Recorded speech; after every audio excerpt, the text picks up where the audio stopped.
Come on, God. Answer me.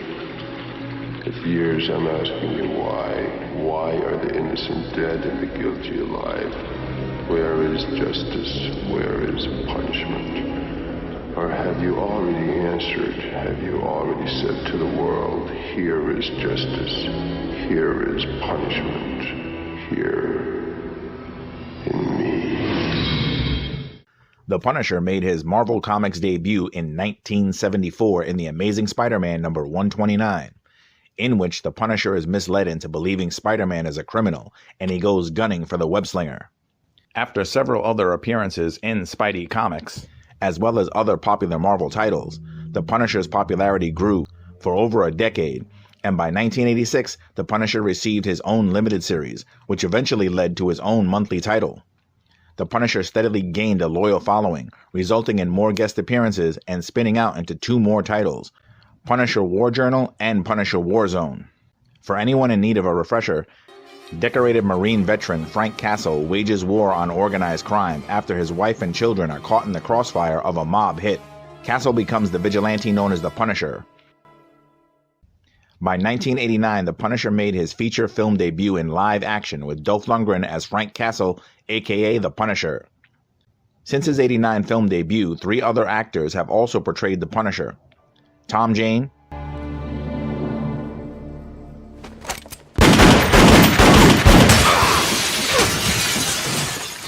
Ray Stevenson,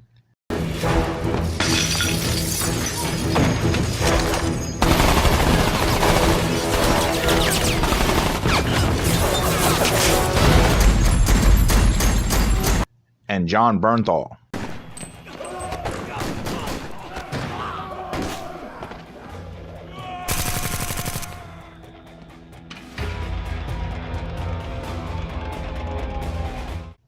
Each respective actor brings something special to the role, and I like them all to varying degrees. Although in my humble opinion, none of the Punisher films these actors are in are very good. There are aspects and action set pieces that I really enjoy in all 3 films, but overall, objectively, they're all bad Punisher movies.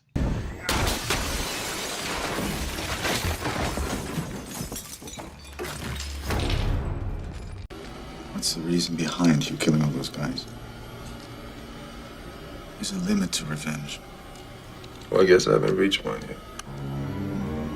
The Punisher seemed the ideal Marvel Comics character to be adapted to the silver screen, especially in the late 80s, early 90s. The Punisher is sort of a cross between Dirty Harry Callahan and Paul Kersey, with a twist of John Rambo.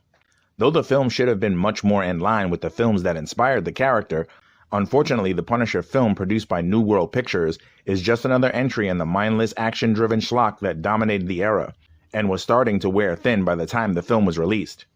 Upon which it was not well received critically or financially, and most fans of the Punisher comic book hate the film. As a devoted fan of the Punisher myself, I understand why the '89 film is disliked. However, the B-action movie fan in me really likes it. In my opinion, under a different title, maybe the film isn't as hated. The same can be said for the other entries in the franchise. As a comic book movie, Punisher '89 is nowhere in league with other films in the genre released around the same time, such as Batman or Teenage Mutant Ninja Turtles. But as a low-budget action film, I think it's definitely in league with the '89 action sci-fi thriller Cyborg or the '90s Steven Seagal action vehicle Hard to Kill. I'd like to say perhaps in the hands of another studio or other more capable filmmakers, a Punisher film would have fared better. But 30 years later, and with 2 other film adaptations released, and there really hasn't been a definitive Punisher film. Which brings us to The Punisher 2004. Mobster Howard Saint, played extremely hammy by John Travolta, seeks revenge on Frank Castle for killing his son during an undercover sting operation. In turn, Saint murders Castle's family, resulting in Castle also seeking revenge. All the Punisher live-action interpretations follow the same basic plot as the Marvel Comics source material, as far as Frank Castle's motivation for becoming a vigilante. However, not only does his wife and son get murdered, his entire family gets massacred by the mob. And it's not just a quick flashback, it's a dedicated full 10-minute scene. It's really unnecessary. It's overkill, literally. It's a brutal, over-the-top, action-packed spectacle, which I normally enjoy, but if you're trying to evoke empathy for your main character, don't glorify death and treat it like a spectacle. That should come after Castle's family is wrongfully murdered, and we're on his side. They've also given Saint a valid reason for wanting revenge. One could argue that Saint's over-the-top reaction also justifies Castle's revenge-fueled reaction. But personally, I don't think it works as well as gangland violence that Castle and his family were caught in the crossfire of. The middle half of the film drags a bit with the introduction of Frank's new neighbors, although they are a likable trio. There's a lot of time spent on Frank turning the gangsters against each other, when he could just kill them himself. The last half of the film demonstrates that he's more than capable of taking on the entire Saint family himself.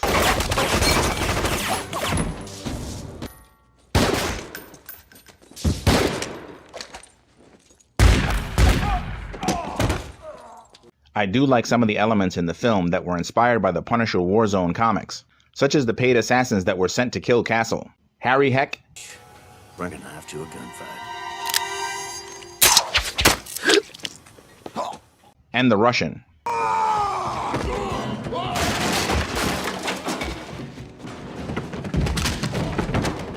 I also like the introduction of the character Mickey that was also plucked from the original Warzone run. Tom Jane is an excellent Frank Castle. It's just really unfortunate that the Punisher script lets him down. Frank Castle is dead. Call me the Punisher.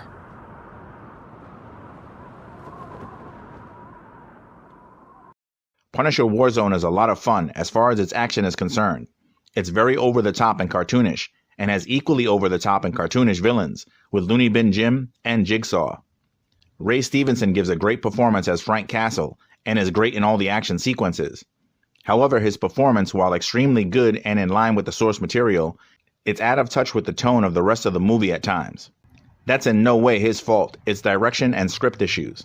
Regardless of its flaws, Punisher Warzone is a fun action movie that I really enjoy revisiting from time to time. It also gets points for having Wayne Newman Knight in it as Micro. I think the Punisher in the Netflix Daredevil series really understands the psychology of the character the best. And over the course of several episodes, they really get the opportunity to flesh Frank Castle out.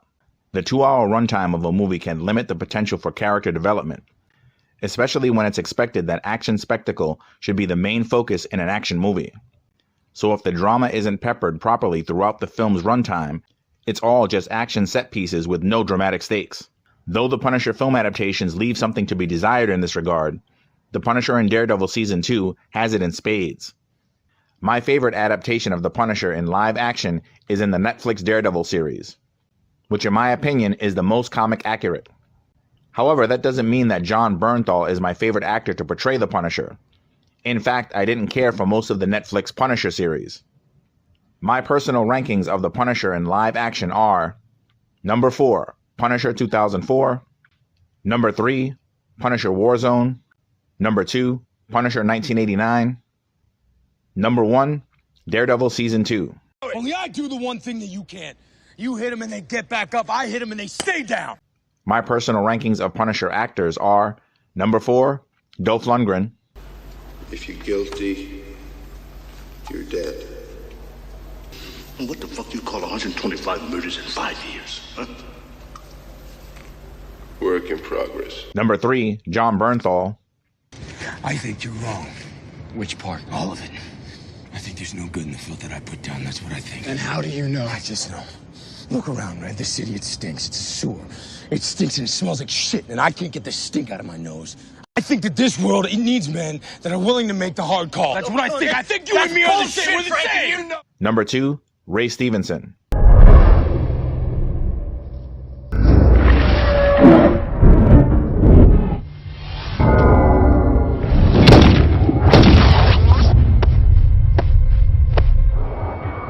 My number 1 personal favorite actor to play the Punisher and bear the trademark skull on his chest is Tom Jane. This is not vengeance. Revenge is not a valid motive. It's an emotional response.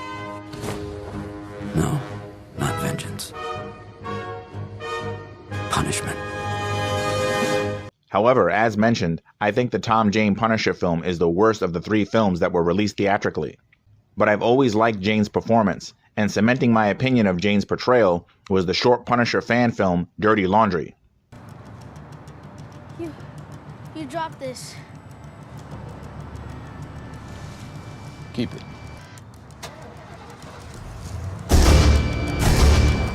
So, who's your favorite Punisher? Don't be shy, let loose in the comments. And as always, thanks so much for letting your geek flags fly with Mad About Superheroes.